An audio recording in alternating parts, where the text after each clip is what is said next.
accidentally set it up in vertical, so I was trying to get it to change. So guys, let me know if it's good.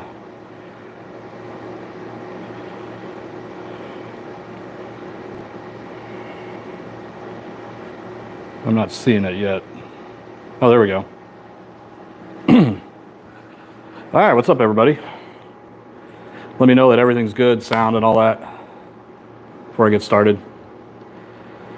Man, when you don't set it up in horizontal, like it defaults to vertical, but if you forget, it's a pain in the butt to change it. At least they let you change it now. All right.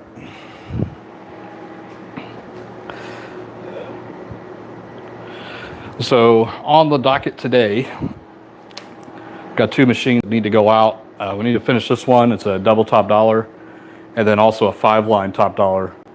So both of those have been purchased, and I'm going to be wrapping them up today, hopefully, as long as there's no surprises. So this one's actually probably the closest, I think, because I've already been working on it. So I need to install the validator harness and get all that installed, because this guy wants everything installed in it. So we're going to do that, and then we'll go take a look at the 5-line. So thanks for joining me, guys. Really appreciate it. As always, I probably won't be able to look at the chat very much. I'm going to do my best because I'm really trying to get this work done. But I'll catch up on chat every now and then. And is it mirrored? Okay, it's all right. When I flip it around, it should be okay. All right. Hopefully that's not mirrored there, Mike. All right, let me make room here and get my tools and get started.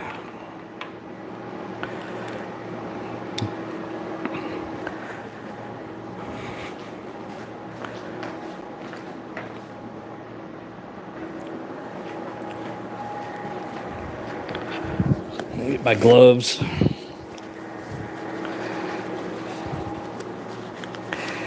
I'm starting to wear gloves more working on these things because they're so dirty and disgusting, and I don't know where this stuff came from. Plus, I need to protect myself from all the sharp edges that are in these things, because there are many, especially in this cabinet. All right. You work, we watch. I like that, Carl. That's pretty much what it's going to be like. All right, let me set this up. There, I can see the chat now. So, okay. So this isn't too difficult. It's just a pain in the butt. I got to get the bill validator harness right here put in. I need to move the camera a little bit so I can see.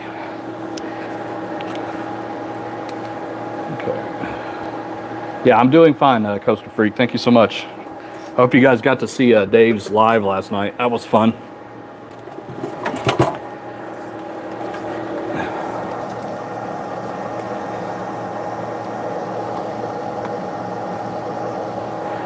And then I have another USB that I need to plug in here.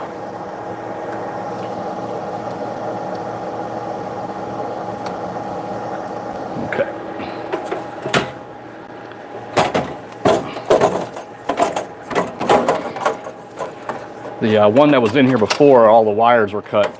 And man, am I used to that. People are in such a rush to get things out that they just cut the wires instead of just removing the harness, you know. Which just makes my job a whole lot harder. Okay. Okay, now I need to put the cash box mount in there.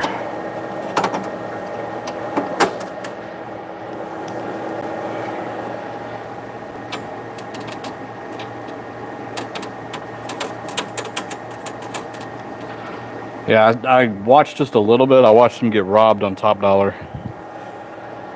And then I watched a little bit of him playing quick hits, but I fell asleep.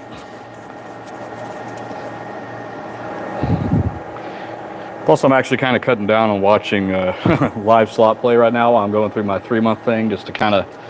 I told Dave, please don't send me any of your wins. Not that I don't want to congratulate you, it's just... It gets me in that mode where I'm starting to think about it, you know, and I'd rather not do that. I'd rather think about other things. It just makes the 3 months go by a little quicker and a little better.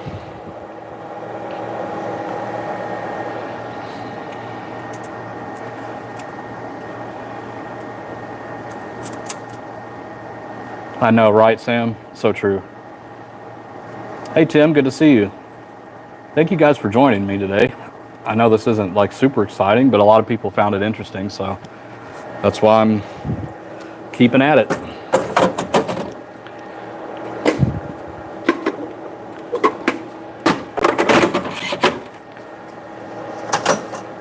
Okay, that's in there. I'm going to leave the printer hanging out here for a minute, and we're going to boot to Diagnostics and make sure that the bill validator is working.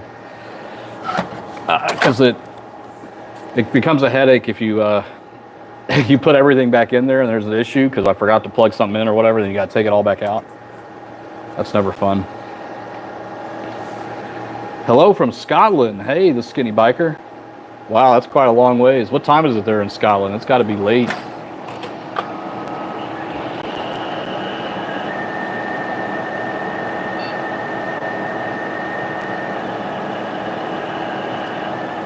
I think I need another.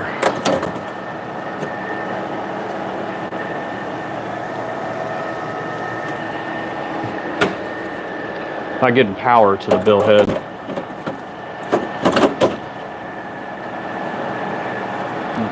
Let it sit there for a minute. 6 p.m. Oh, that's not too bad.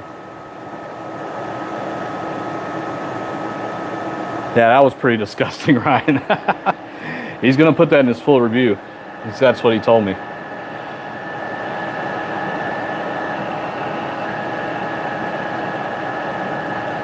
So this is now the second one of these that I've put in, and both of them, oh, there is power. Okay, we're good now.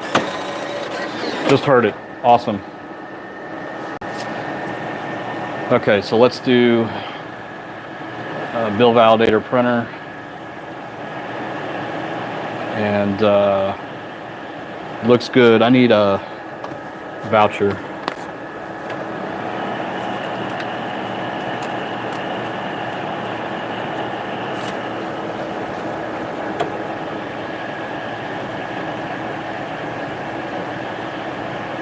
Okay, I think that looks good.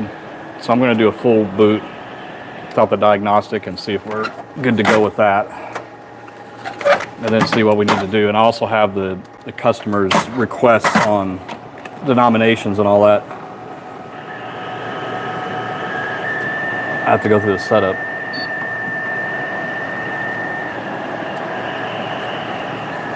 I'll go ahead and put the, oh, sorry guys, you're like staring at the door. There.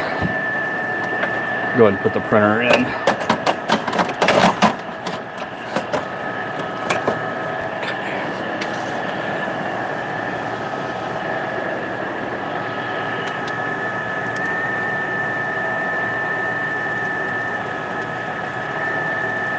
The screen is working this time.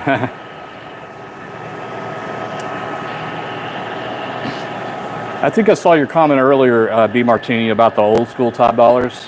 I do have someone that has some of those, but I mean, all the top dollars are expensive, but those are expensive too. I think he's asking $4,000 for them.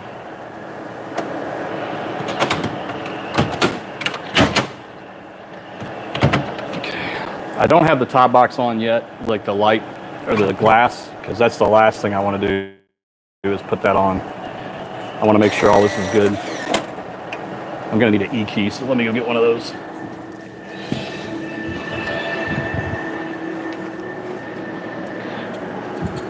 All right. E key acquired.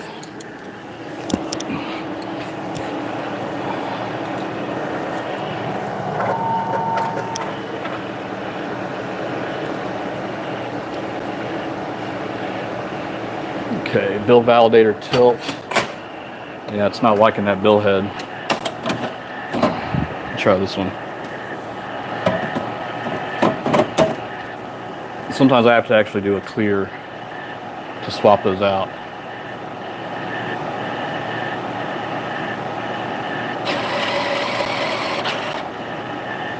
That one's really not happy.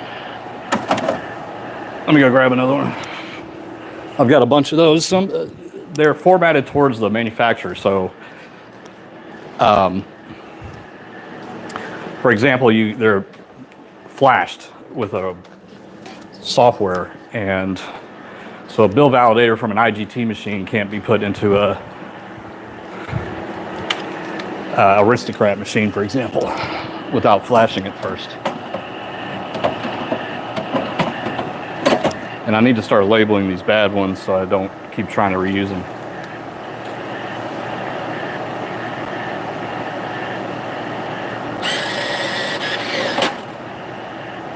All right, that one sounded better. Probably still a tilt.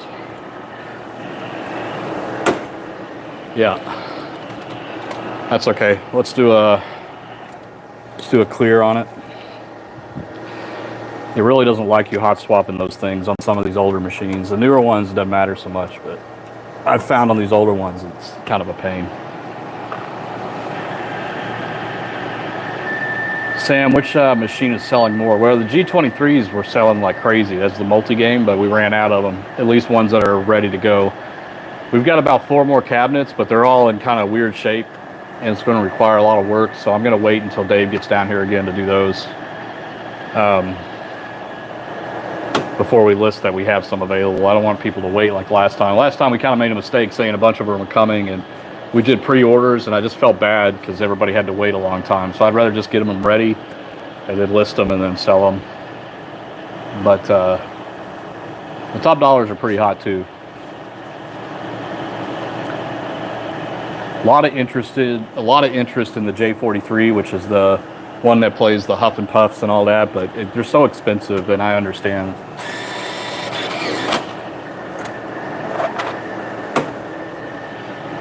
All right.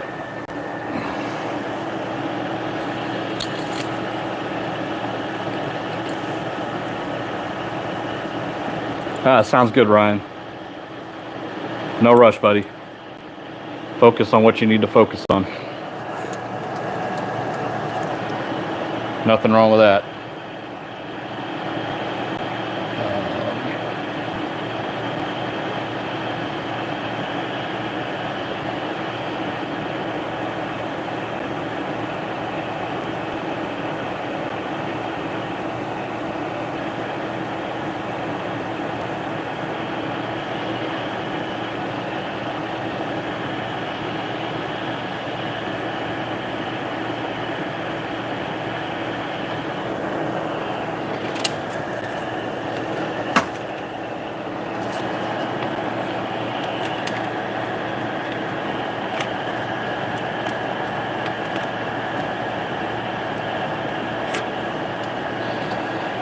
Still not convinced on this bill validator, but let's see what happens.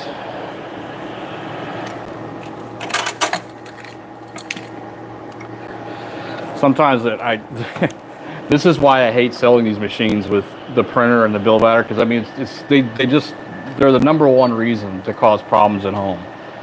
And whenever they fail, you can't play the game until you fix it. And if you set the game on free play, I mean, you're at home anyway. There is no bill validator or printer, so that'll never break, right? But this guy was insistent. I need to have it all, so I understand, but just makes it a little bit more complicated.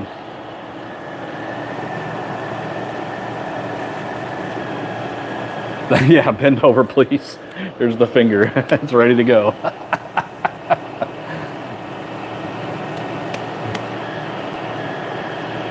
Robin, that's funny. I'm actually surprised that a lot of you would like watching this.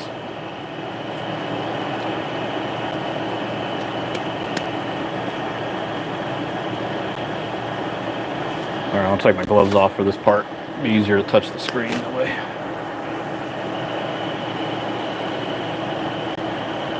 Little Joe, I suggest disconnecting the cash out button. Yeah. Well, I can set it up so when you hit the cash out, it triggers a hand pay. You just turn the reset key, and that's it.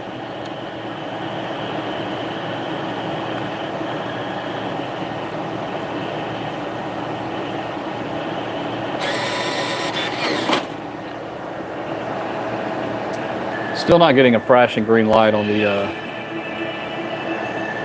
bill validator, so I might need to get another one. It could also be the interface board that's behind it. I've had that issue before. I could swap that out.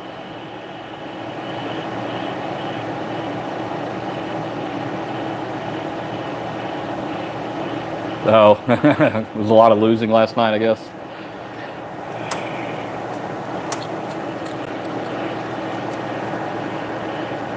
Please point out the RNG. Okay.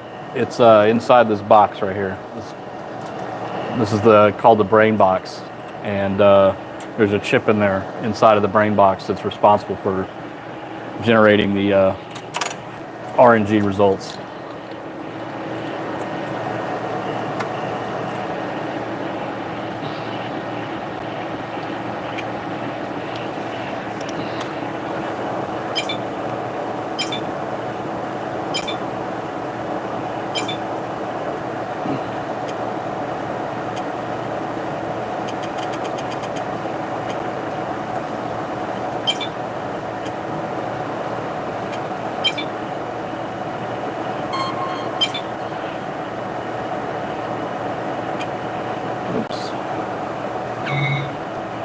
Touchscreen's a little off. I'll fix that in a minute. All right, this guy wanted some crazy numbers for denominations. Let's see. 100, 200, 500, 1,000. Jesus. 100, 200, 500. He didn't say anything about changing the hand pay limit. Bill validator printer, Tito, but no free play, and locks. Wonder where this one's going. I don't know. I don't ask questions.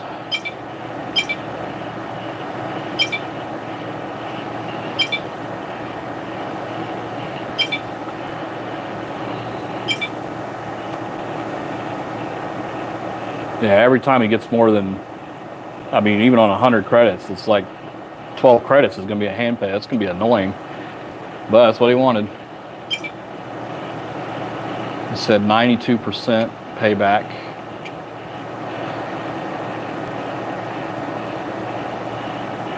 One, 2, 5,000. Whoops.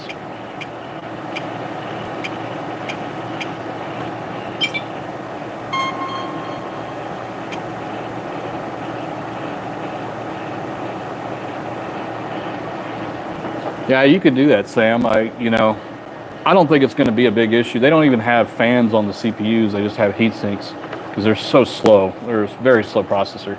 The most important thing to do is to open it up and blow it out every now and then and get all the dust out. Usually it's not an issue at home, though, unless you're like a smoker or something. But, in a casino environment, there's a lot of dust and smoke and all that kind of stuff. And so you really got to keep that stuff clean. But at home, I mean, my personal machines, I blow them out when I get them, and I'll check them a year later, and they're still fine.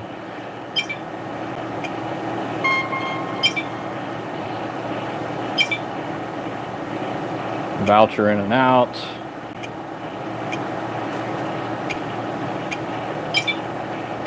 Accept vouchers and print vouchers, yes.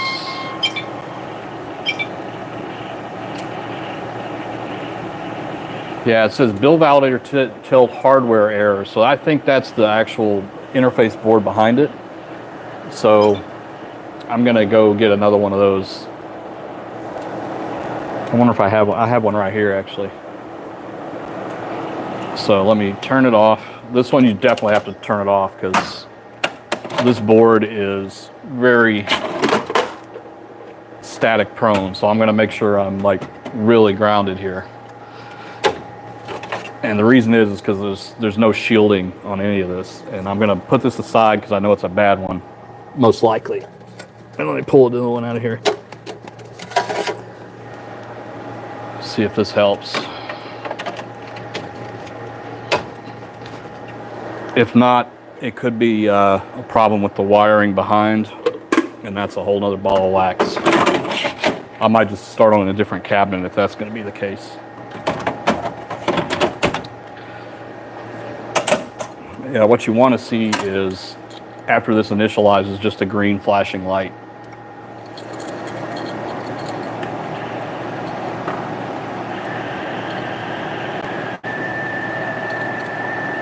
Hey Bill, good to see you, man.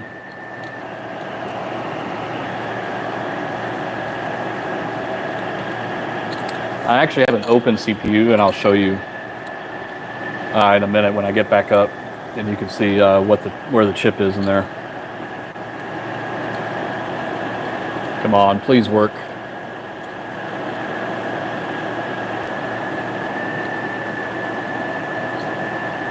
I gotta clean these reel strips too, they're very dirty.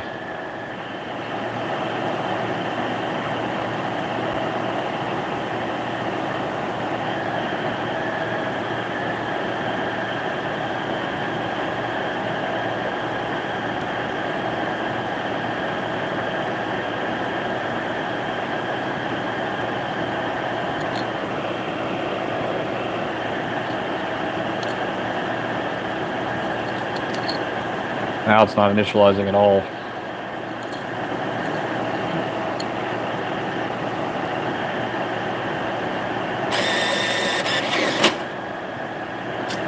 Nope, still no.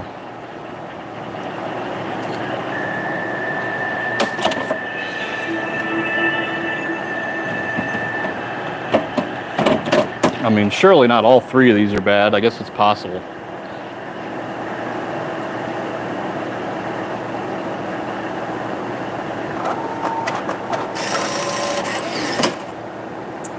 Let me pull out of the known good one so I can narrow this down.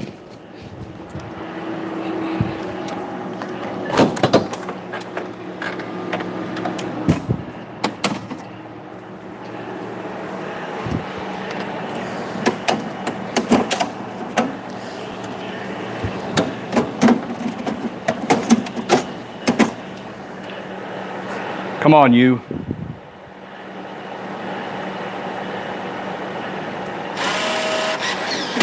Oh, that one's good. So I've got three bad ones here. Oh man, that's annoying.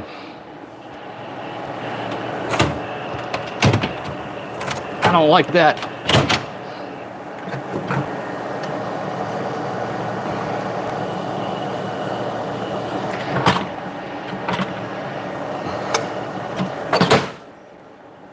And we're good. Oh, it's complaining that the bill validator changed. So I'm gonna have to do a clear again. Maybe this will clear it. Oh, that cleared it. Nice. Ah, yes. Like I said, I don't have the glass up there right now. It's super bright. But, damn, I don't have a, here's a ticket. It's not gonna take this one though. I need to go in and change, the cache limit.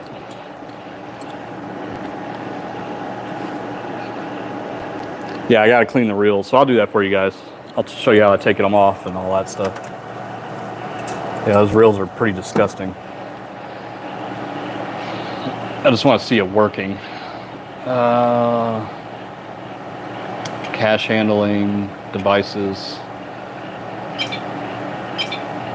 No, it's in limits. There we go. Machine credit limit $1 million.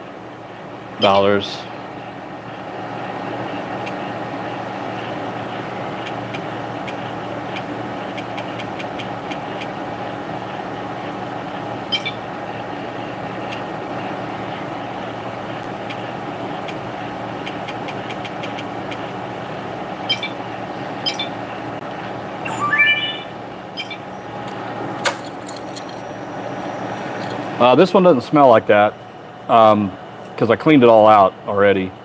There are some where I clean it out and it still smells bad. And so my little trick is to get a car air freshener and hang it right next to where the exhaust fan is. I know it's a total redneck thing, but hey, it actually does get the smell out. All right, let's see.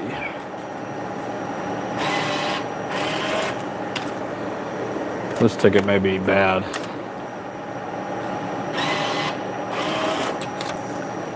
I'll grab my other tickets because I don't have hundreds of dollars sitting around to try this thing out on.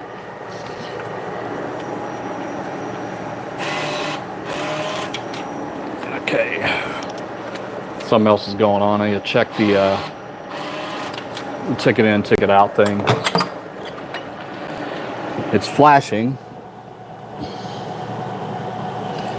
You run a test here.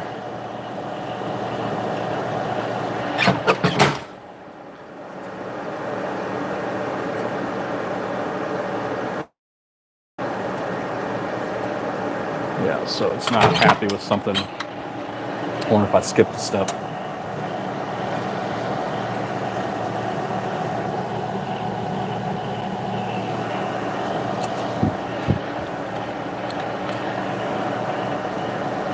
Yeah.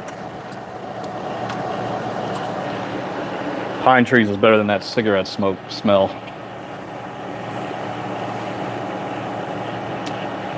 All right, communication protocol.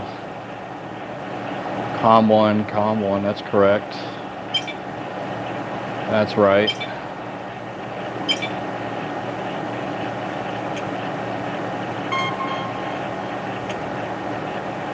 System, yes. If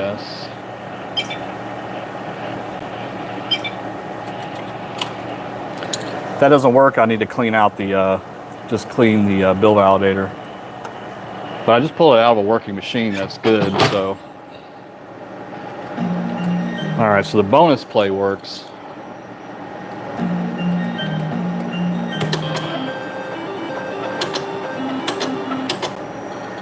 Okay, so I need to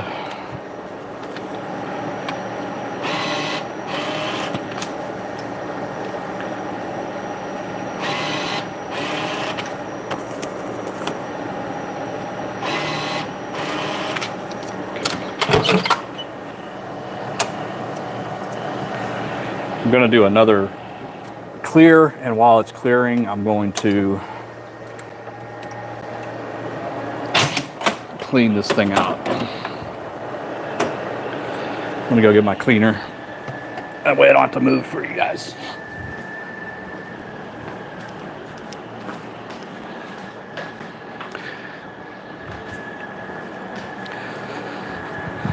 So close, but so far away. I can catch up on chat. Oh, sorry to hear that, Proud Monkey. Don't like the family drama. Don't worry about us. Oh, so you can see what I'm doing. So these open up like that, and there's lenses right here. That's actually what's reading it. Those are the lights. And so spray a little bit of this in here and just wipe it down.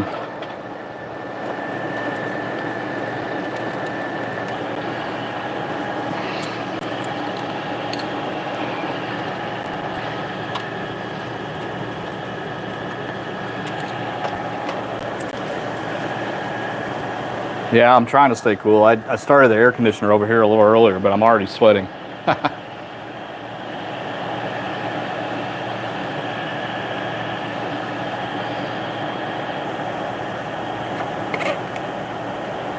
That looks as clean as it's going to get.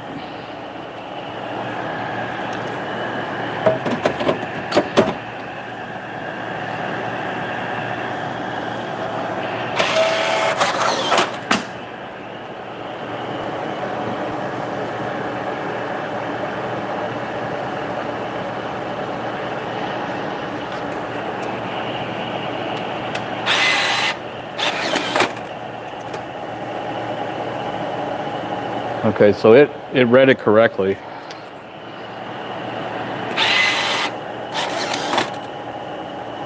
Yeah, $46.18, which is what it was that I put in there. So it's good.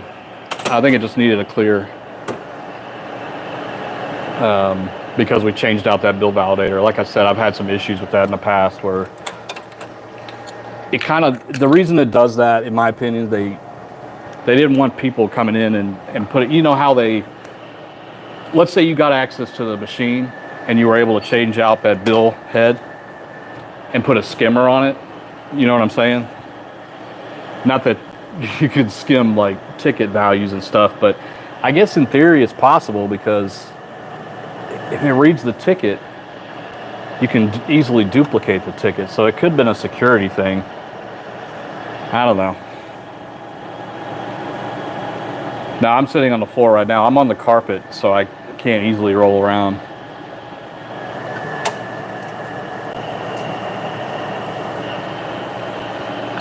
I think this will probably do it here, though.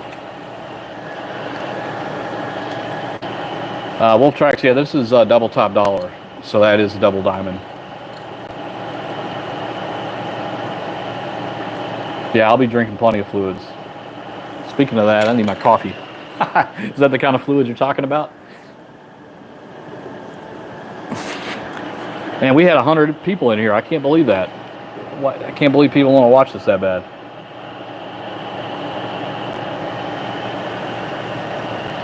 I guess there's one thing to say. There's probably nobody else on YouTube right now doing this. Who else live streams fixing slot machines?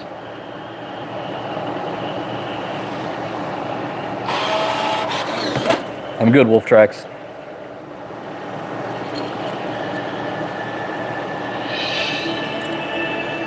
Yeah, we love a like and subscribe. That'd be awesome.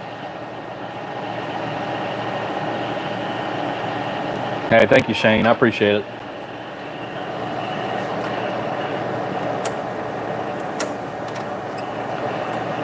Okay.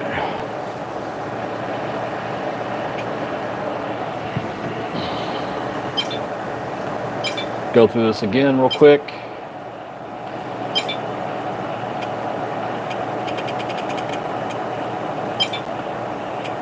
So, yeah, I know I've gone through this like, I don't know, twice with you guys already, but on these games, I mean, this is, anytime there's any kind of change to the cache system, whether it's the bill validator, the ticket printer, stuff like that, or making changes to the game, you have to clear it and start over. Let's say 1,000, 500, 200, 100. It's crazy. Okay, we'll up this to 1 million, this to 100,000, and this to 100,000 for 1 million for the ticket in. And we'll leave hand pays at 1,200. They didn't say anything about that, so I think they're going to have a real hard time without, you know. Because that just basically means that almost every line hit is going to be a hand pay. I mean, you talk about the $3,000 a spin, and even a cherry's a hand pay. So I'm going to double check with the customer before I send it out, because I suspect you didn't think of that.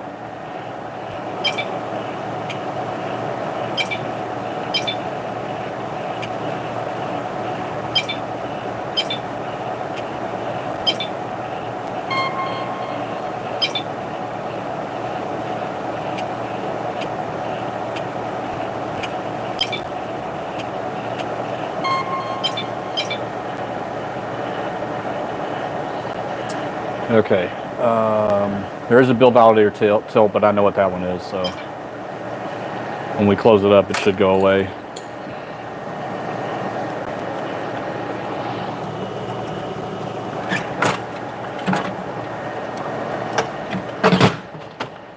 Whoops. Oh, I have to close this first.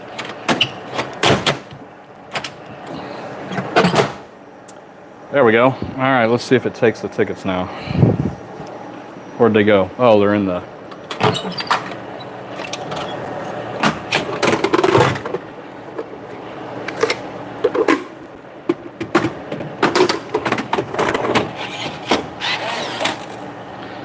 Yeah, so self-pay is it's a part of the ticket in, ticket out system.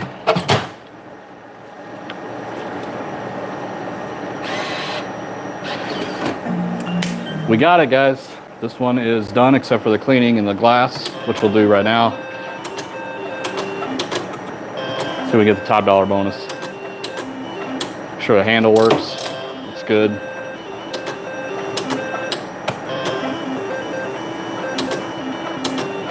Hey, look at that. No glass, but you guys Should know where the values are by this point, right? 25. 25 credits. Second offer.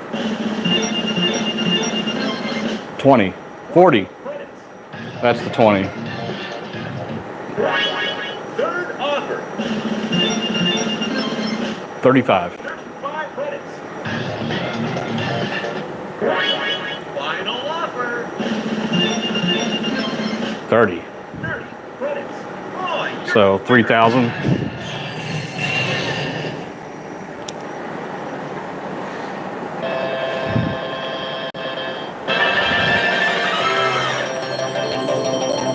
See what I mean? That's going to get old.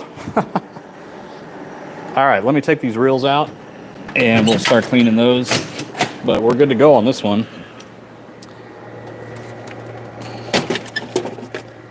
Let's do one at a time here.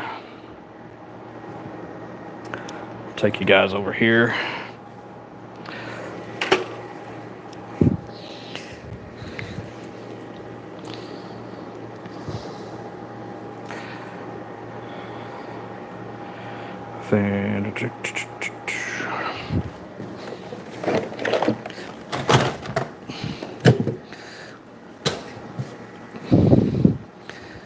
All right. These are so filthy. Oh, this is filthy too. Look at this.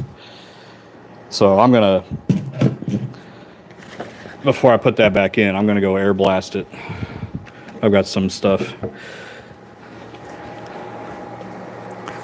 All right, if you ever clean these, never spray anything directly on the reel strip itself. Just put just a little bit of glass cleaner on your rag, not a lot, and then just wipe. Get all this nasty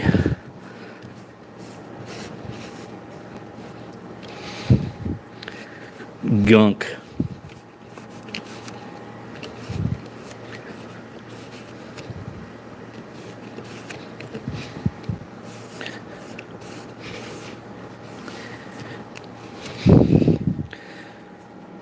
See, look at that now. It looks almost brand new. Looks good, doesn't it? Okay, let me go air blast this.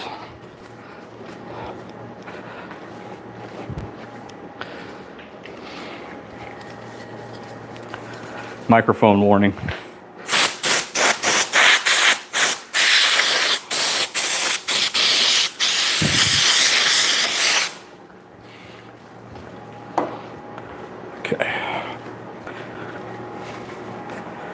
I didn't do too great, so I'm going to try to wipe off. These parts of the plastic is so brittle, so I got to be careful with not being too strong with it. Okay. I think that's good enough. All right, let's put it back on the. And if you ever put, oh, you know what? I'm going to wipe the back of these too, because this is filthy too.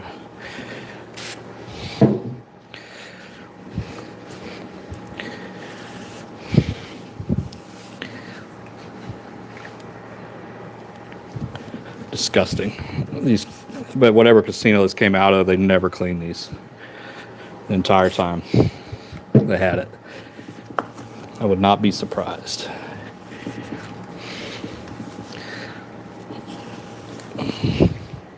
Okay.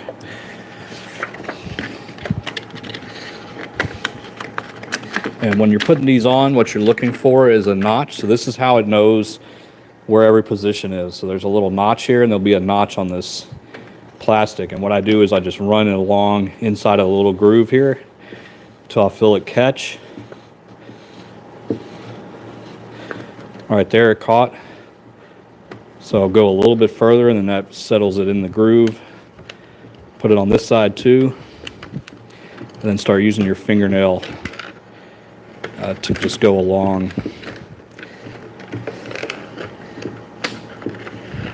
Because there's a little inset in between the plastic rails, and the strip has to go in between those.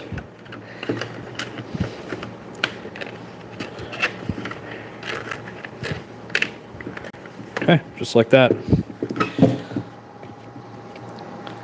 It looks night and day better, doesn't it? Okay, let me get the next one.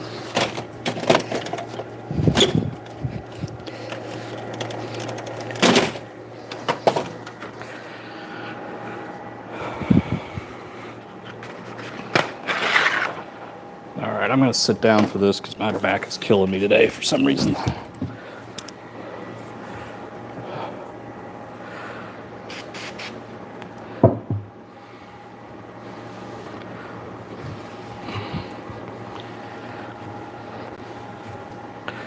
So can you see the difference between what I wiped?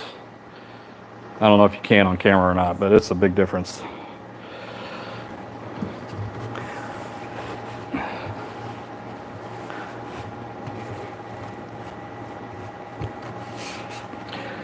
I think this is a scuff. I don't know if I can get that off.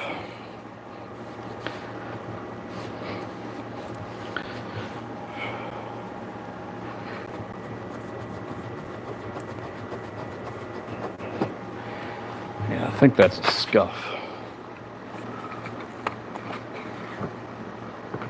Yeah, I don't want to pick at that and make it worse. You know what I mean?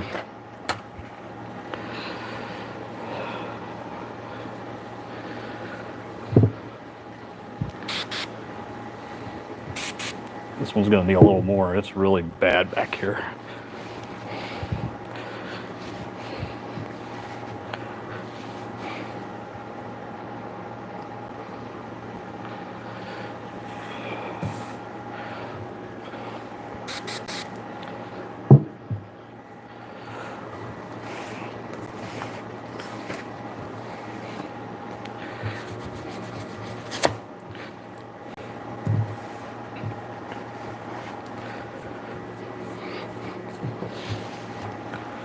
Okay. This one doesn't look as bad, but I'm still going to wipe down some of the...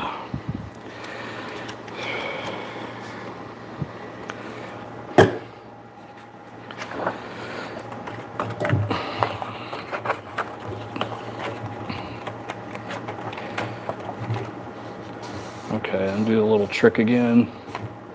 There it is.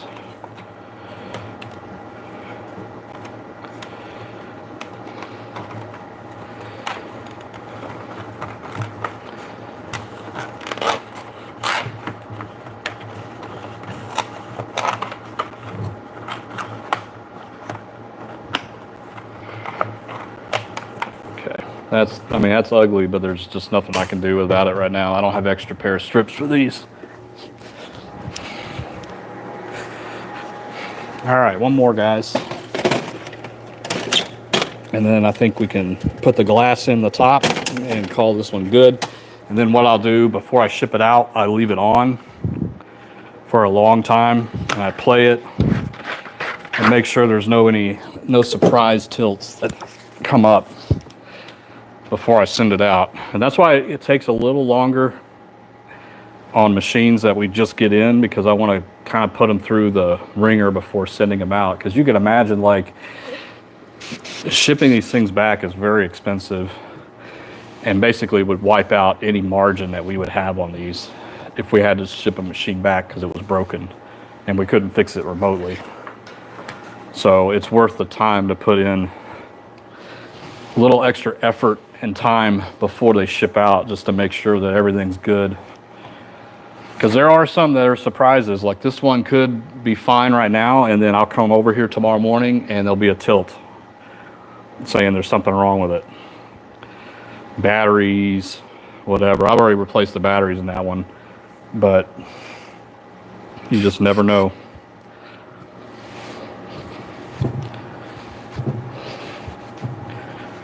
This rag's going in the trash after this. These are disposables anyway.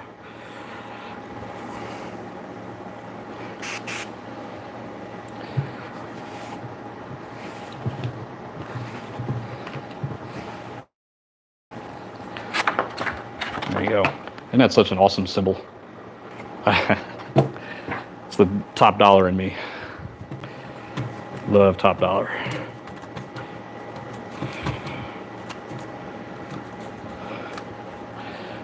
Okay.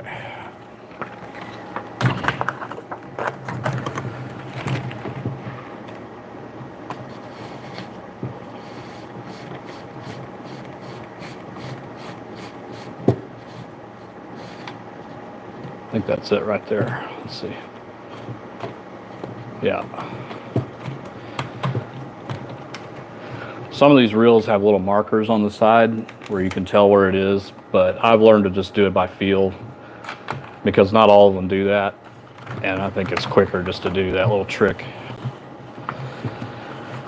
And also the fingernail thing that I'm doing now is kind of the best way to do it. I've seen some techs try to like bend the reels and try to get them in. It just is so much of a headache. This is so much faster. Okay, that's it. That's number 3.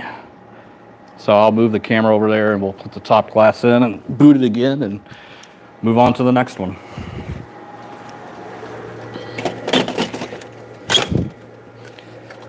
Okay. All right.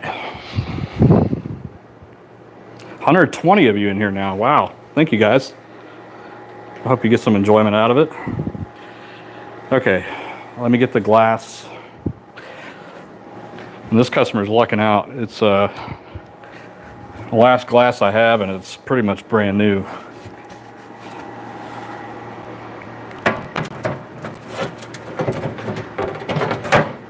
It's got a little bit of a crack on the right side, but that's to be expected on these sometimes. There we go. There's the crack's like right here. You can't barely see it, especially when we put the shroud back on. Which is where? Where did I put that?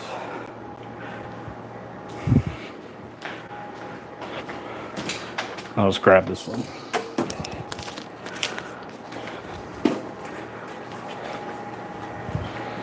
Oh, there was one other thing I should do. I forgot to test the printer.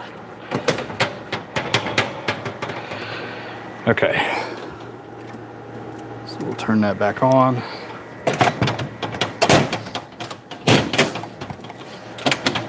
Close that. And there we go.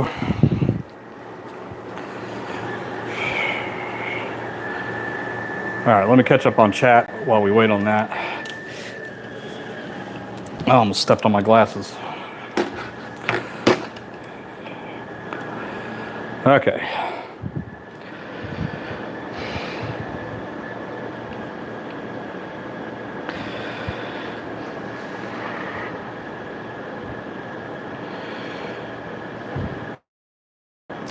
Yeah, I wouldn't use wet wipes on these because it's a little bit too strong. You need to use very light spray because you don't want it to eat away at the plastic. Michael, that's funny. Smell-o-vision.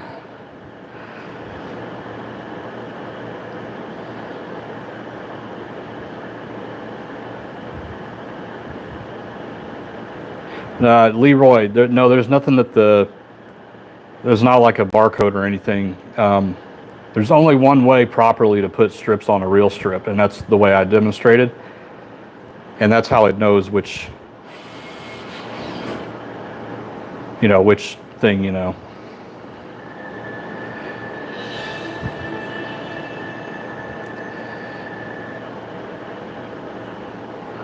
Oh, Murray Phillips. Yeah, I'm just catching up on chat.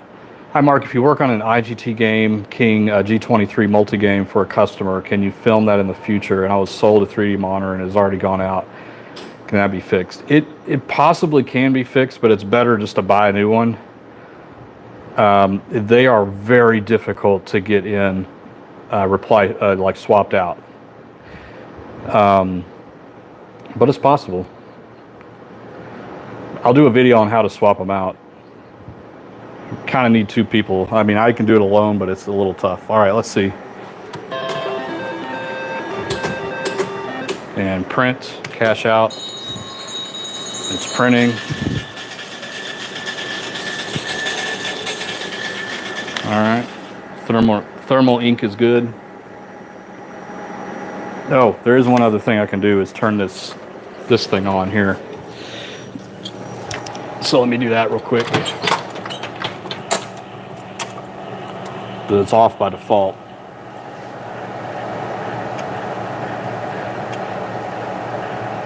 Whoops.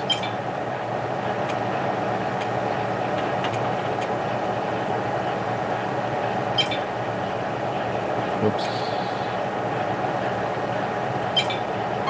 Boom.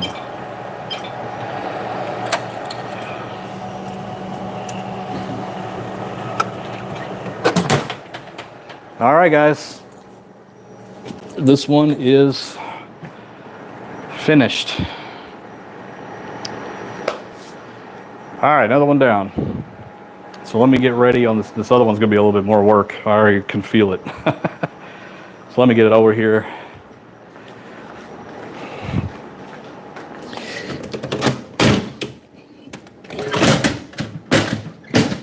Close. Oh boy, that's gonna be fun.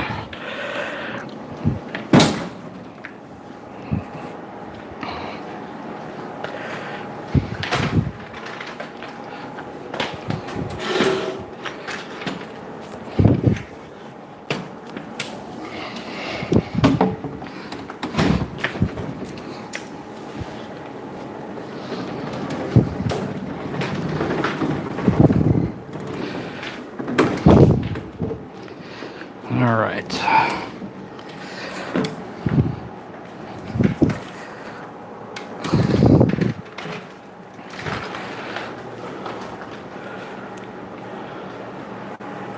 Okay, for this one I know I'm going to need wire cutters, Phillips, edge cutters, coffee, and what else am I missing?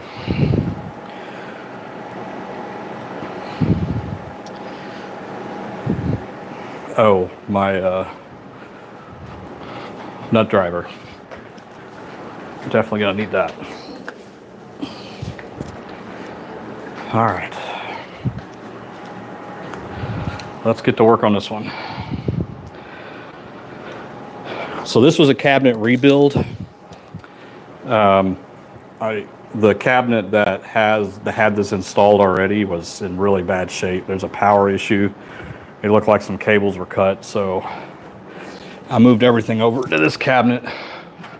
Shout out to Nelson. Nelson, if you're watching, I want to say thanks for your help on this one. Kind of helped getting it going. Okay. Let me get my laptop over here so I can make sure you guys see everything right.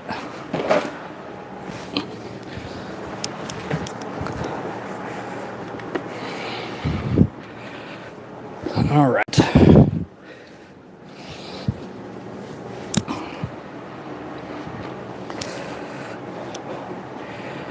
Okay, so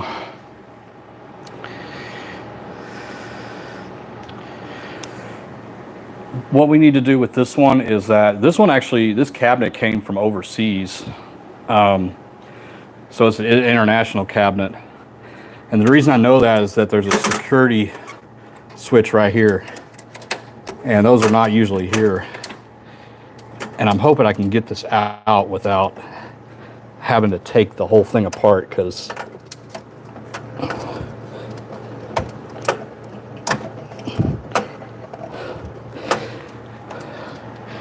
and unfortunately it's not one of those cherry switches that you can just pull out. It's got to be closed by something.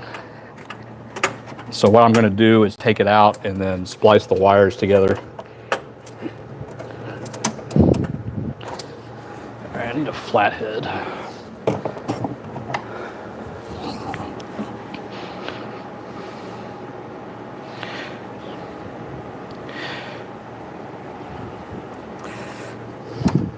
Kestrel.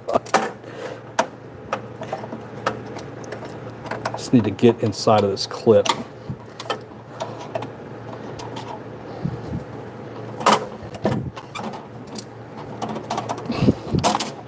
Almost got it.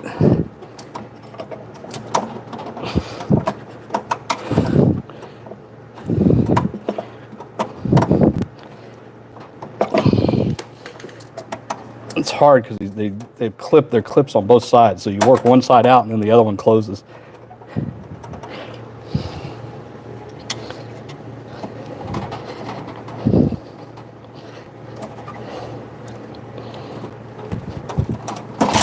Got it. All right. Oh, that's not good. Oh, shit. I unplugged the, because what I wanted to do was splice these two together, these two wires together, but I unplugged that and I don't know how to get to that. All right, well, let's try to figure it out. I was just trying to pull the wires out so I could have more room. I didn't think I could pull the whole thing out. Let me get my gloves going on here.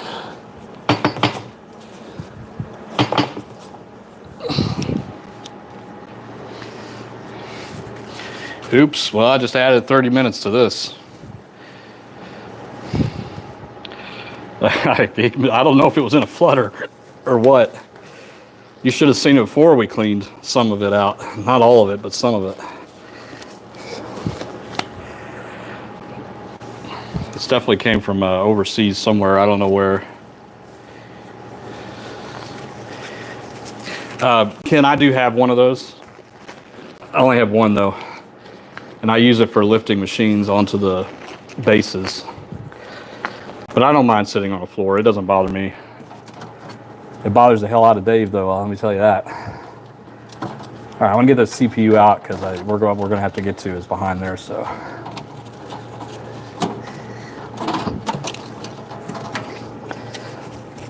I'm an Indian style kind of guy. I sit on the ground.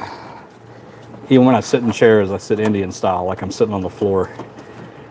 Probably left over from being a kid.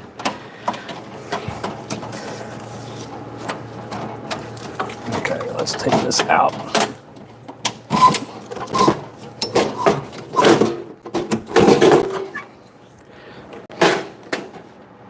Oh, I can get access to it right here. That's good. Ugh. Disgusting. I'm gonna run that underwater before putting it back in here. All right, here we go. All right, so what I'm gonna do is take these out. I'm gonna need electrical tape. I've got it right here. Okay, let me raise this so you guys can see what I'm doing here. All right, so I'm gonna first cut this tag off. They put the part numbers on here for these little, connectors and stuff, which is real nice. If you can find that part. Okay. And so what I'm gonna do is cut these off, these alligator clips, without cutting my finger. Okay. Oh, you guys still can't see that, sorry.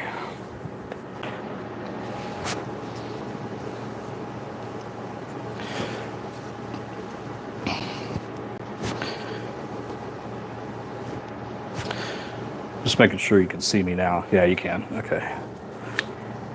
So I'm going to take my wire cutters.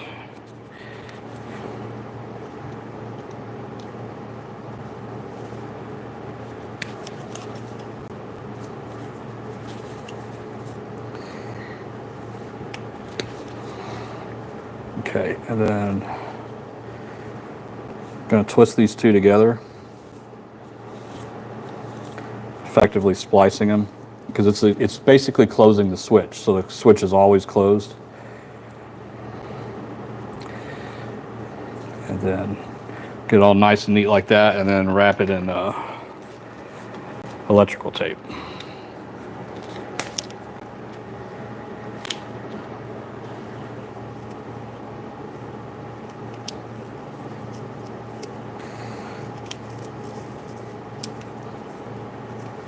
I keep sticking to these stupid gloves.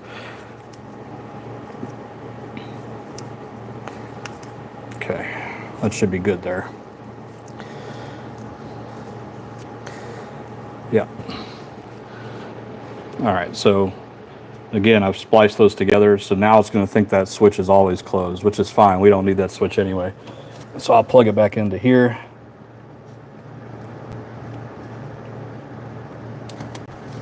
And that basically closes that loop. It's very disgusting down there.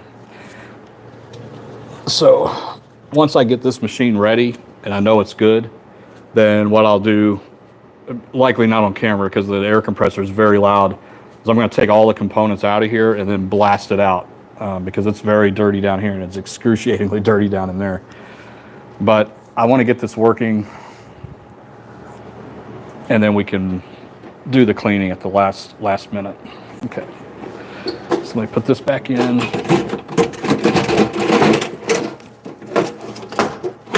And I'm going to need to find a bill validator for this one because this one doesn't have one either.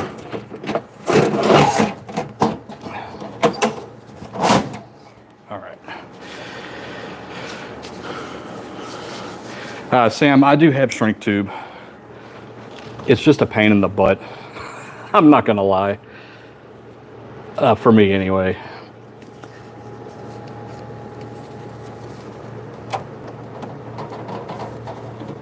And I mean, for more permanent fixes, like if it's something really big, I'll actually bring out the soldering gun and add some solder to it to kind of secure that bond. But this thing is hidden under there. It's never going to be touched. If it was part of something that was being pulled on, you know, like the door wiring or something, then I would absolutely do that. I just try to take the shortest cut that I can because these things take so long to get ready. And if there's something that I can get away with without too much trouble, I'm definitely going to do that. I know it sounds horrible, but a lot of this slot machine stuff is about time management because you never know what you're going to deal with. Some of these, they all have issues. Very rarely do I get a machine that comes in here and it just turns on and works. There's always some kind of issue, which is probably the reason they got rid of it in the first place, right? So what I try to do is get as many machines as close to working as I can, and then I start pulling parts out of them because I know the parts are good. And it's a lot easier to work on machines when you have others that have known good parts because it's a lot of trial and error to find what the culprit is. Just like with that bill validator earlier. I mean, you would think out of 3 bill validators, one of those would be working, but I mean, I pulled it out of a machine that I know it is good in and it worked. So that told me that I have 3 bad bill validators that probably need to be reflashed.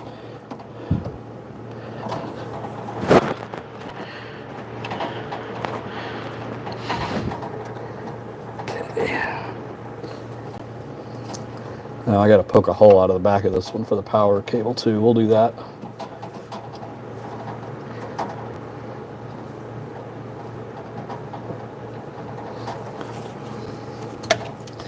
Now I'll hold off on the rest of that for now. So in order to do that, I'm going to have to take this door off.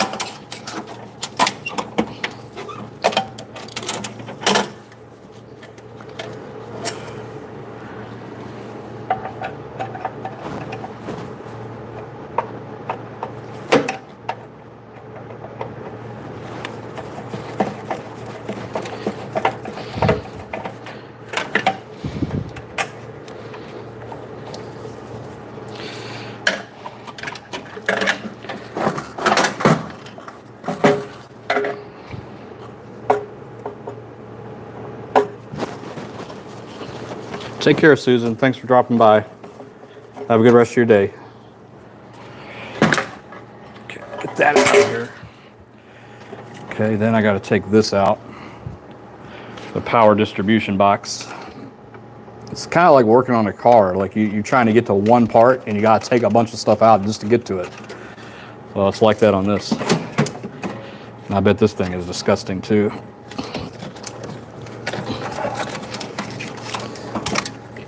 You know what, I'm going to take this out right now. This is the Tito. I'm just going to take it out.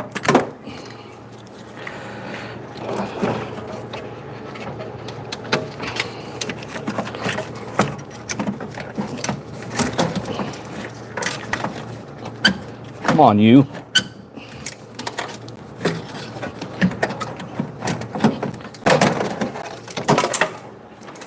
Jeez. Okay, I'm gonna go wipe that down real quick. That's not good.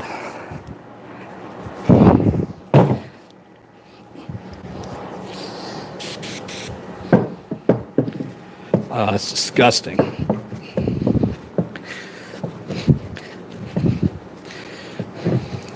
It does look like this one was underwater. Has some rust on it.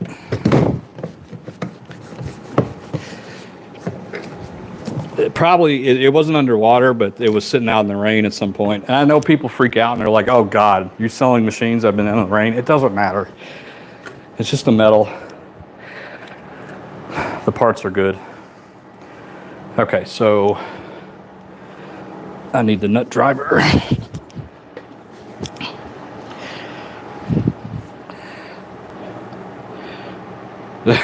Bar for 20 years, yeah. Could be.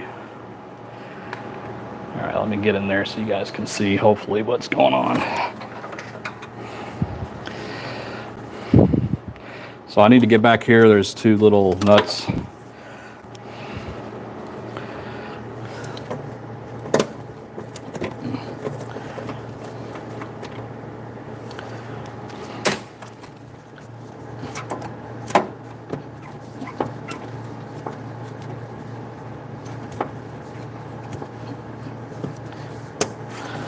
There's one. That's the easy one.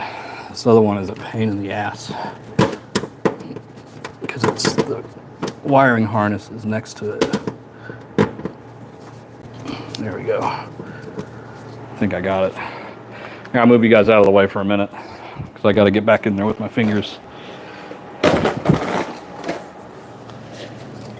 You can stare at my bald head.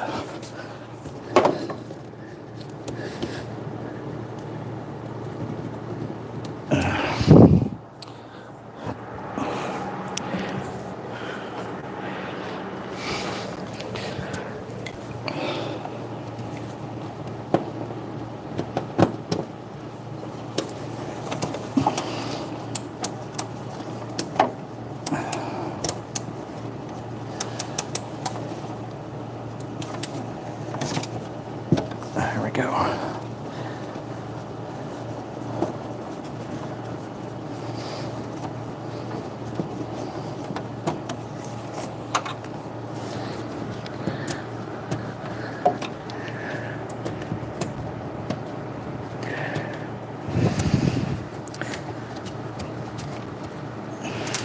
All right, there we go. All right, now I need to take a hammer to the back. So if you've got headphones on, watch out. I'll try to mask it. Okay. And I need to get a power cable. So far, the double top dollar is staying on and steady, so that's good news. All right, here we go.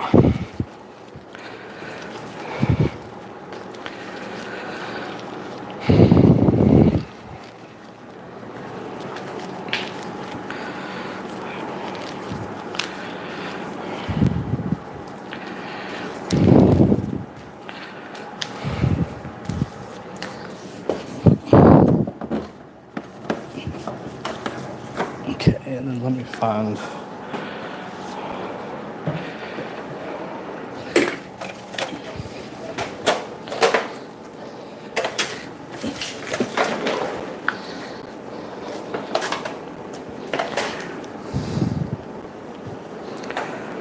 All right.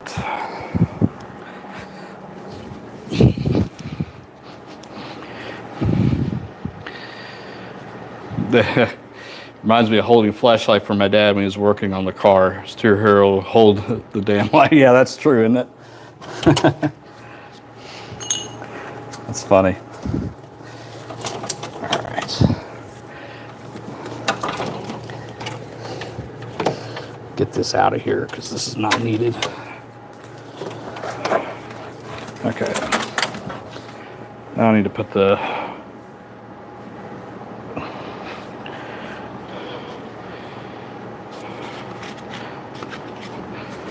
power distribution box back in. Oh.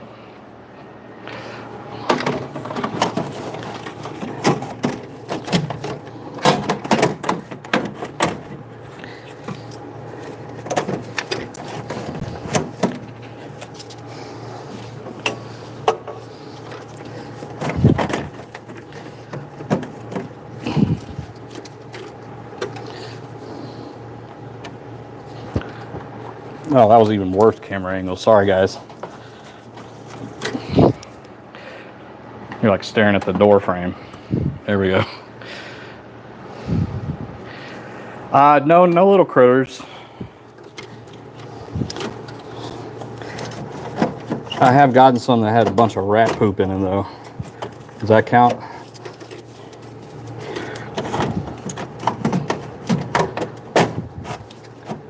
Critters were in it.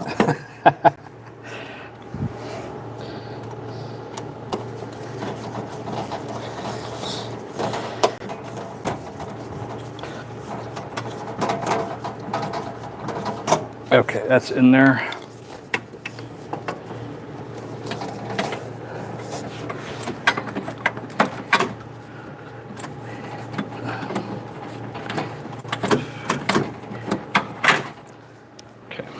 I was just hiding the battery in the spot where it should be. Okay, I'm not going to worry about the printer right now because it's always easy to add later.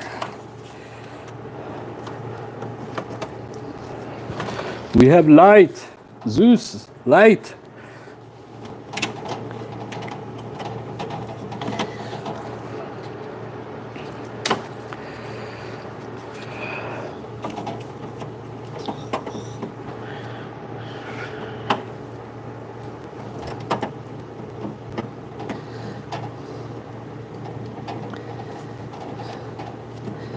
Come on.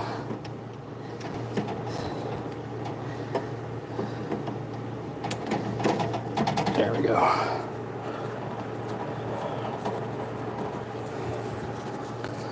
Okay, then power to the CPU, and we need to find a bill validator head and a cache box, and then we can turn this thing on and see what happens.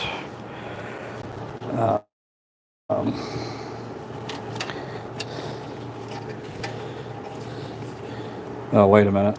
I have something else I'm going to have to splice here.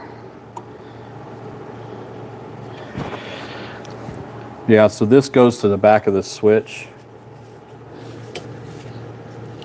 I can take that off, actually.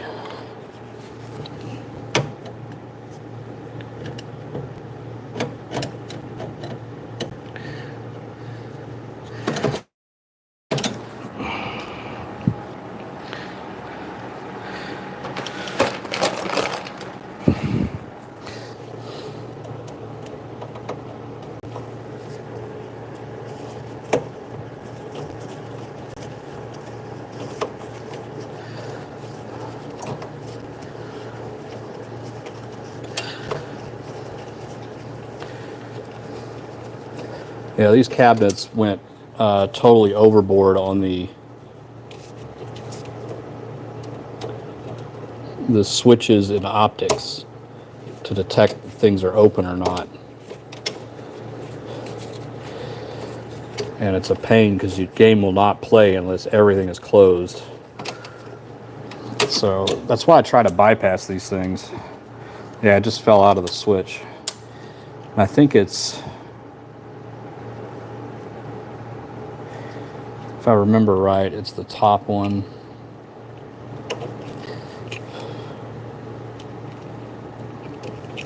I need to put my glasses on, I can't see.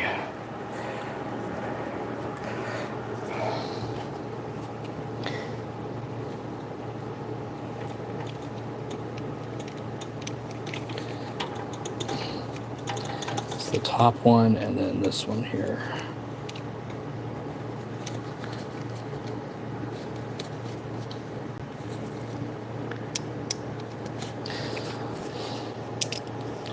Yeah, I think that's it. I'm not going to mount it yet. We'll just test it. I'll go ahead and pull it out. So, okay. So just need to put the bottom door back on.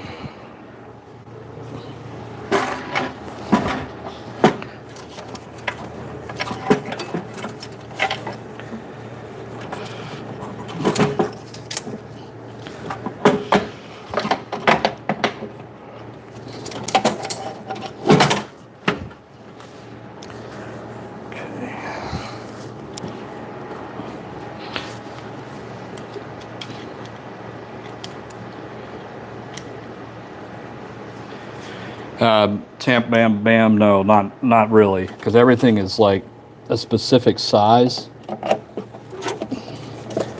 I mean, if you could figure it out, like as long as you have the Molex in the back correct, you could probably do that, but the power supply is actually right here, and this is the distribution box. And these power supplies are pretty good, I must say. Very rarely have I had to replace those. I did turn the machine on once and it started to spark and smoke came up. That was the fastest I ever turned the machine off. But the machine was fine. I just ended up swapping out the power supply and it worked fine. All right, so I need a bill validator and a cash box. And I'm just gonna pull from another bill validator that I have and hope that it works. If not, we'll take it out of the double top dollar just to make sure it's working and then go from there.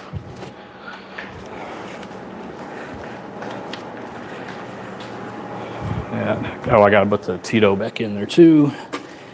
And I'm gonna need that.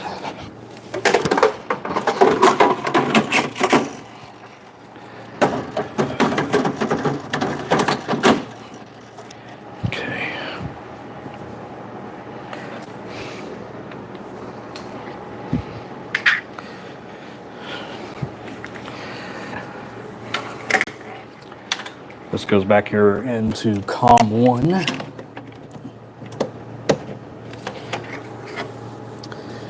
And this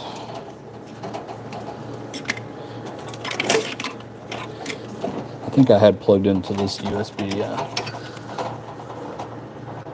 There are so many USB devices on this thing. Everything has a USB. Okay, I think we might be ready to turn it on and see what happens. Oh, I missed a USB. This one definitely has to go in up here.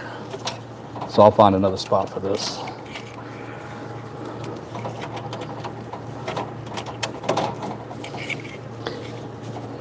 Should have a spare one back here, yep. All right. I think we're ready. Turn it on. Hold on to your butts.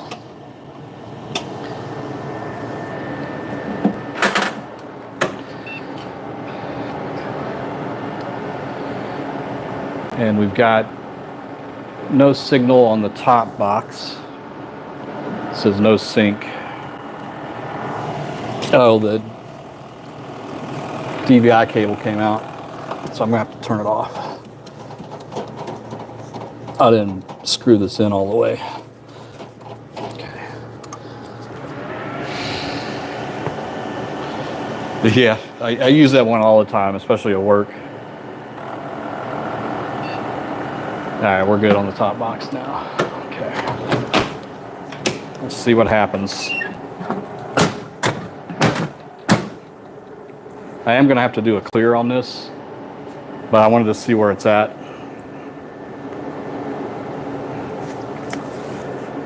And go from there. It's not plug and play. God, I wish. Well, they are once I get done with them, but that's not how they come. That's for damn sure. That is for damn sure.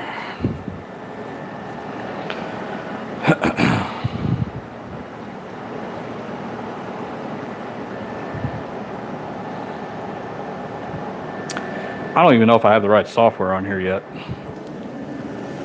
I might need to go find it and put it on there.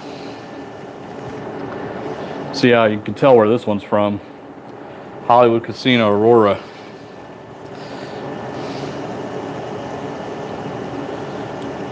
The phase frozen. Will it doom? It might. Haven't gotten a red screen yet.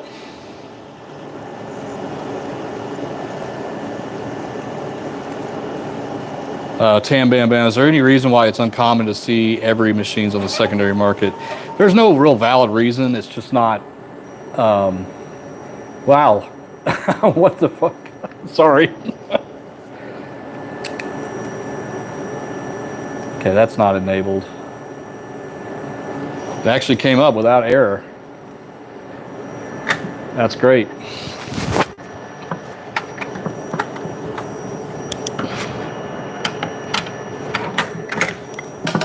We got to get into this though. All right.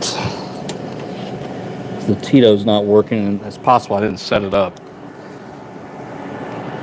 Where is my E key? That's not it. Hey Rose, good to see you. Oh, there it is. The average weight's about 300 pounds, 250 to 300. I've never had anyone that's under 200 pounds. I don't need any gloves anymore. Is the swear jar still around? I don't know. I tried to stop myself from using the F-bomb. I had it set on the wrong COM port, so this should work.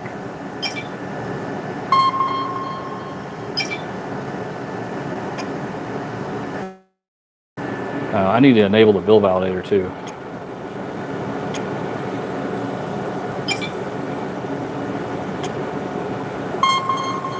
I won't say to print tickets yet because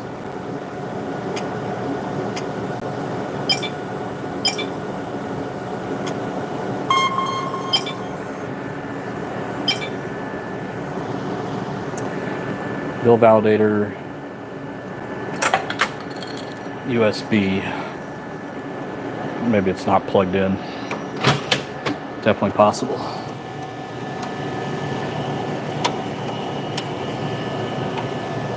No, it is. I think.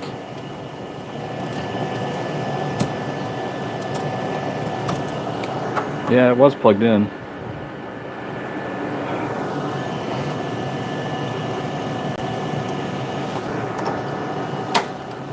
Unless there's something wrong with this one. Sorry, I know you're just looking at the door.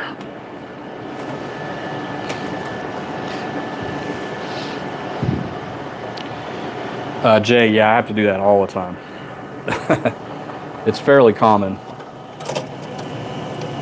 And you have to do that anyway because of any changes that you might be making. Just reboot on me. I wonder why.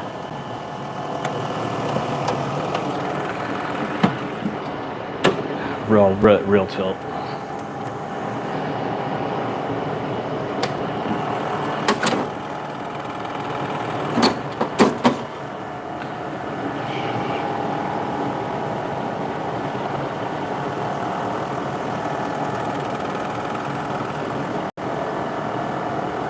I don't know how I can have this many bad bill validators. They all need to be reflashed. I'm going to bring a stack of them over here.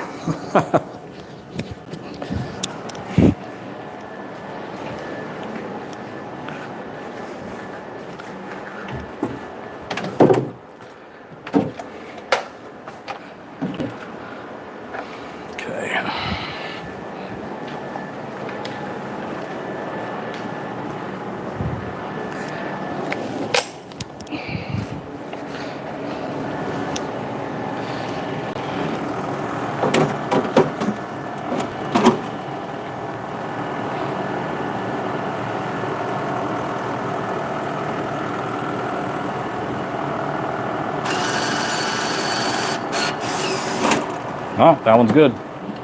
Sweet.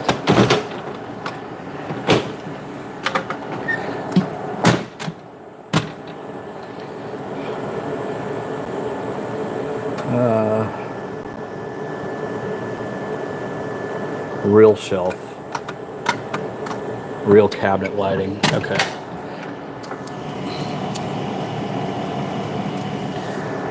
That one might require a reboot. Yeah. It's because I was in there messing with the USB plugs. It's hard to get this door open. There we go. All right, let's reboot.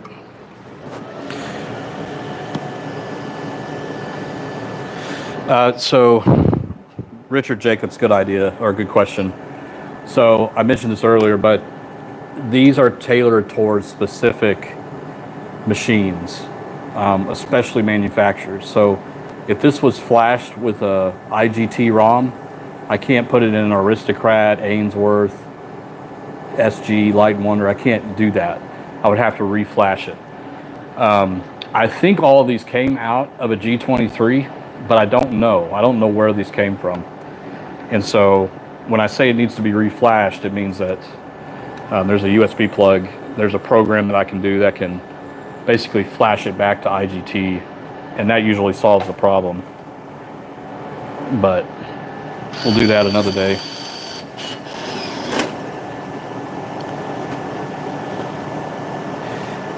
If all the machines are ran on the same OS, does that mean that the individual parts are industry standard?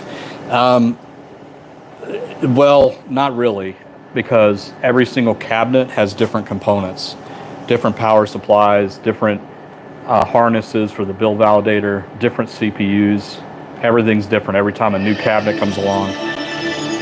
And that causes headaches, right? So Murray Phipps says, why do e-keys cost so much and can they harder? Nobody's been able to copy those yet. And the reason is, and they have a destructive component to it. And this is what Murray's talking about.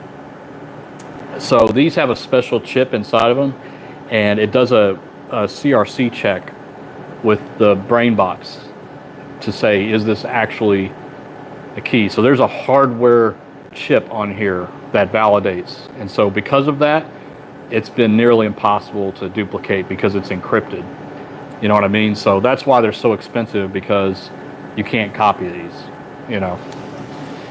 Believe me, it sucks, because when we sell these machines, I would love to give everybody one of these, because ultimately you may need it at some point.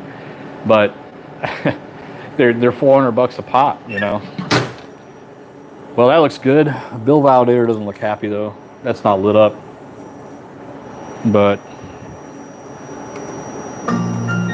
free play works.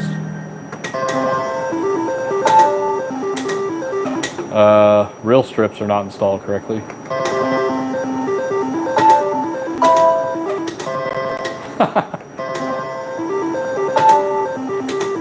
It's because the wrong reel strips are in there. This is for regular top dollar. I need to replace those.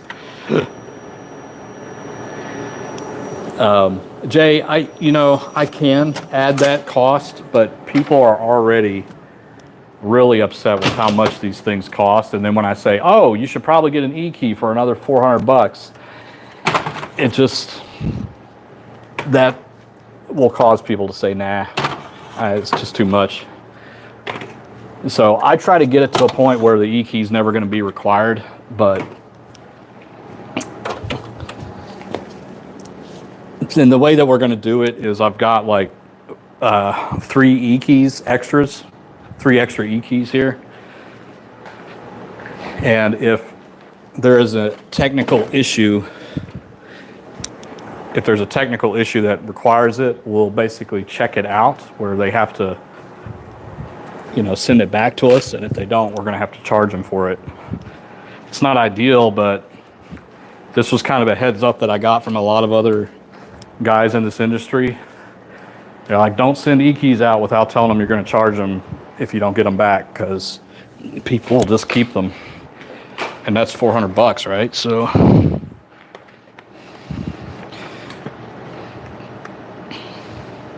So the E-key allows you to get into the administrative area of the machine, which is required for game programming, payback percentage changes, things like that. All right, so this is 000. I'm just looking to see what order these go in, because they're not always labeled correctly on the side. But we'll go with that. Maybe they are correct. We will test it. It says number 3. Let's see if it is.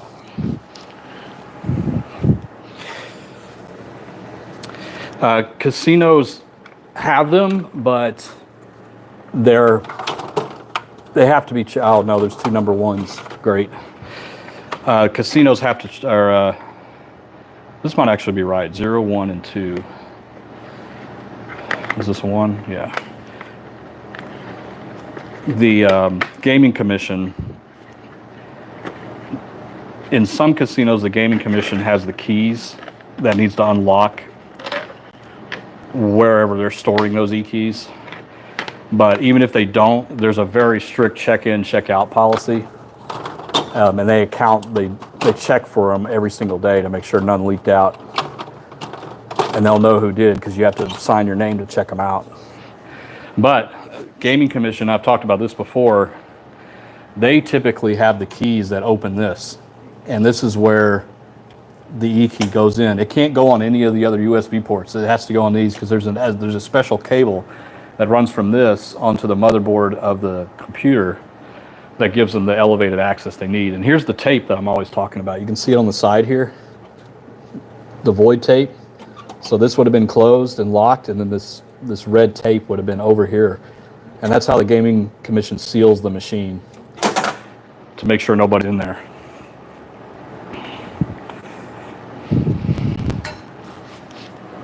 So there you go. All right, that looks good, so we can turn it back on.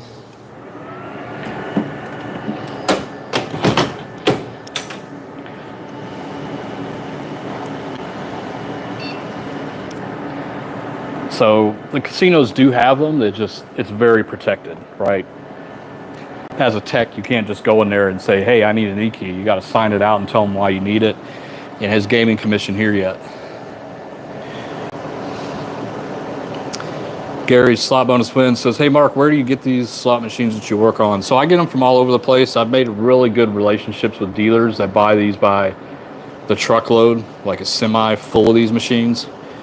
And so I have a good relationship with them, and they send them to me to get fixed up. And so these actual two machines here, I did not sell them directly. My dealer sold them, but he's paying me to get them working, if that makes sense. And Magic Studio says, can gameplay be monitored in live time by the casino? I imagine so, just considering basically a computer on the network control casino. So yes, they can tell how much coin in, coin out, and if you have your player's card in, they know where you're at. They can tell, they have management software that shows them where all the machines are actively being played, how much, and all that kind of stuff. But what they can't do is make any changes. It's like a read-only accounting system, if that makes sense. So they can't, from this management system, say change the payback percentage of this machine. They can send a payload request down to the machine, basically meaning that they can tell the machine that a payback percentage change is incoming, but it can't do it when somebody's playing, and it still requires the Gaming Commission to unseal the machine, like we were talking about. So, and now this bill validator is not liking it.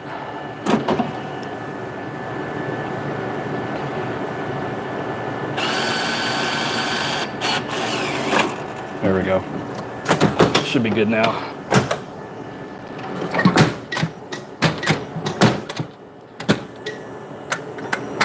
I gotta work on the latch on this door.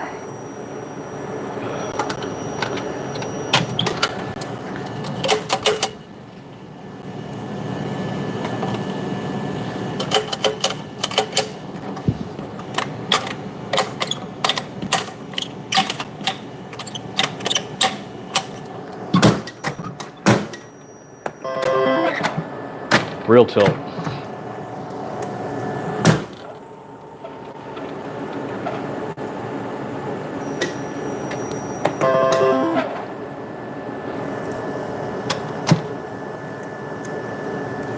This door's not closing.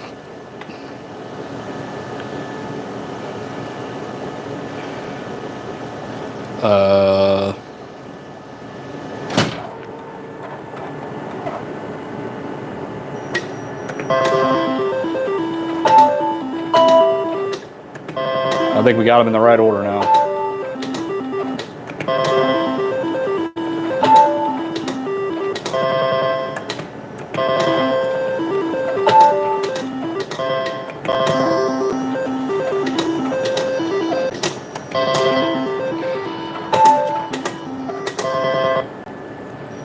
Yeah, this door is a problem though.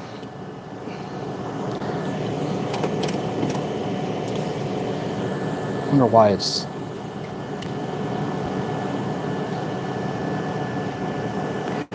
It's not going to matter too much because I'm going to have to put locks on these. I don't have the locks yet.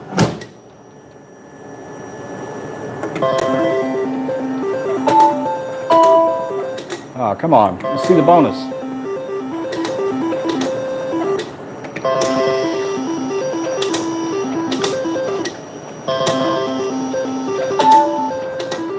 Looks like a machine from Hollywood Casino. Yeah. Yep, it was. Hollywood Casino Aurora. Parts are usually pretty available for the ones that we sell because that's why I don't deal with specialty machines like Konami and stuff like that, because it's relatively hard to get parts. And, you know, if I'm going to sell a machine, I'm going to have parts available to send out if something goes wrong.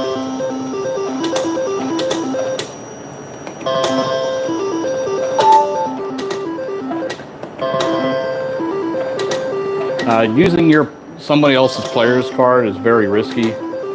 Every casino has different policies. When it comes to paying out wins, it's mostly who pushes the button. And you may be able to get away with once using the excuse, oh, I thought it was my card, but it was my wife's card. Like if it's same last name, something like that, you might get away with it. But if it's somebody else's card completely, you're not going to get away with that for long.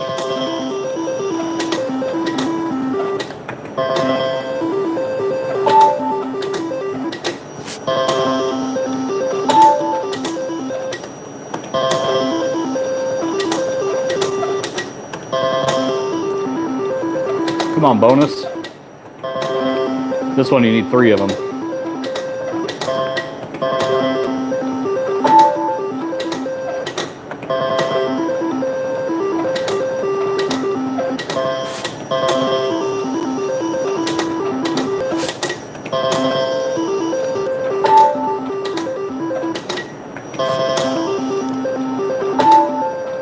I'm going to put a blanking plate in here too, so it's not just a gaping hole.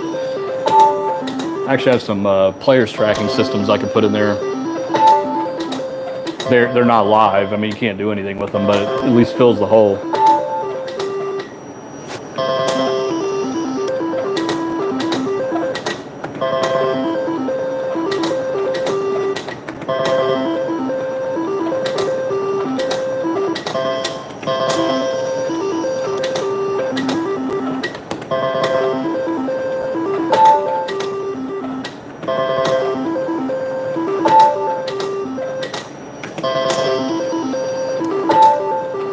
And if you guys are interested in any of these, make sure you let me know. Oh, I thought it was going to be a last minute miracle. I've got one more 5-line kit available. I've got a bunch of top dollar deluxes in here, which is the one with the fourth reel.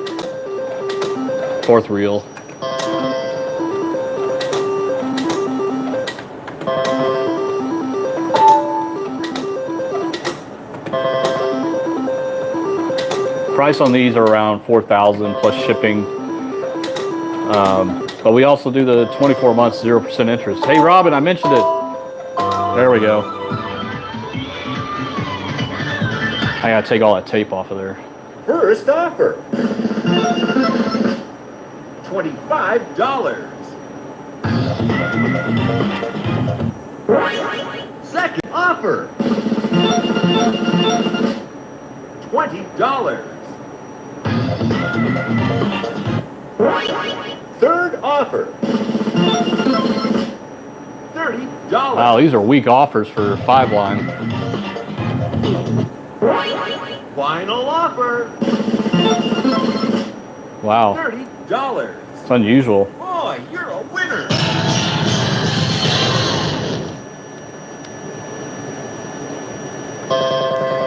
We'll probably have more of those Game Kings.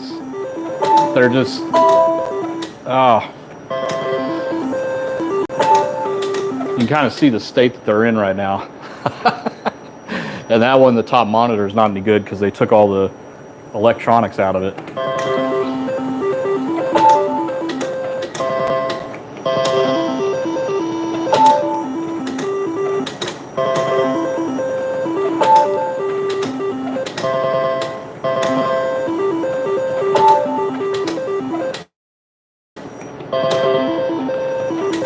This is still my favorite version of Top Dollar ever. I wish they would bring them back.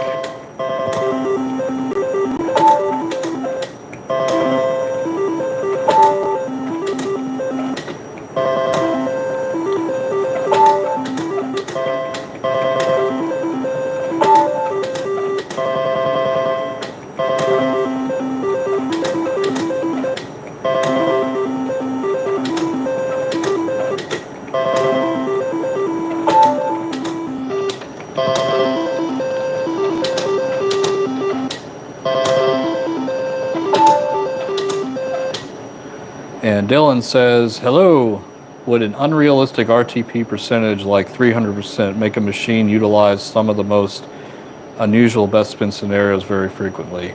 Yeah, and you see this in tournament mode. Whenever they put machines in tournament mode, it actually sets them to 833%, roughly. And that's why you see all those crazy line hits during tournament mode.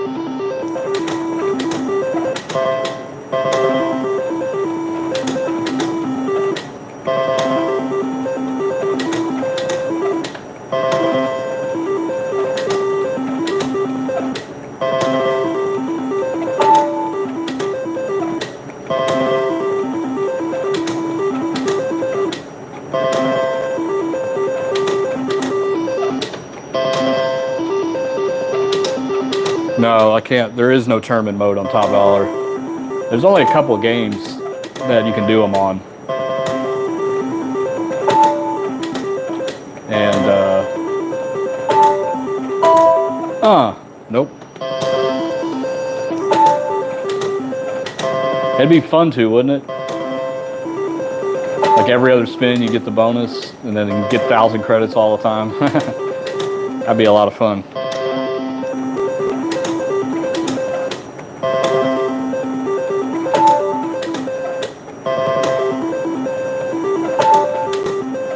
Hey, there we go. Just missed one. Oh, the door fell open again.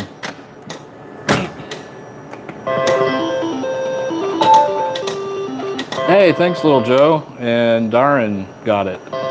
Congratulations.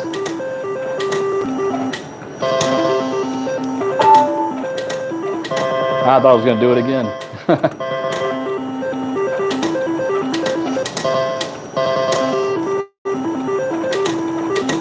Thanks, little Joe. Appreciate you, buddy.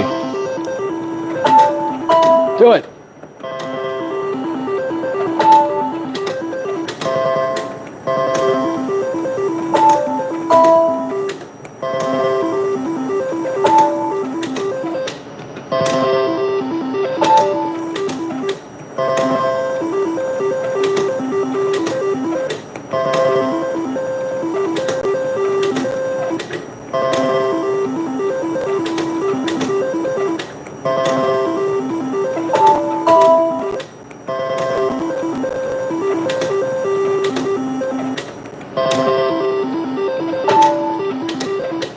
Oh, did you really, Robin? I'm sorry I missed it. Oh, thank you, Robin. I appreciate you. Ah, Bill coming in with 5. So,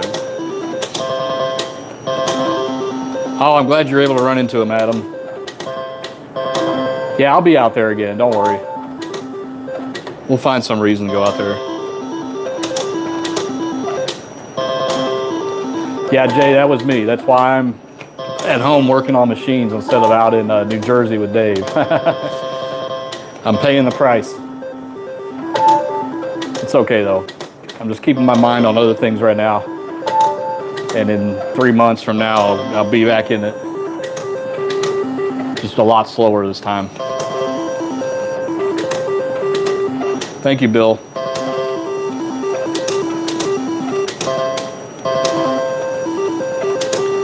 Oh, Jody got one? Oh, great. Yeah, she did. My wife is back in spying on us. Now I gotta watch what I say again during member shows.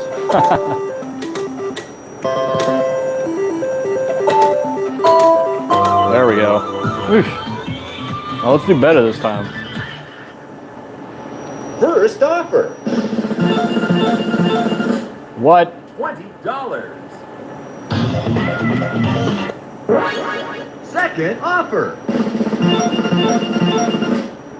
$20. Man, these are so low for usually a 50 lights up. Third offer. $35. Are we going to get burned here? Probably. Final offer. There we go. $90. That's more like it. Boy, you're a winner. It's on Dave mode, yeah.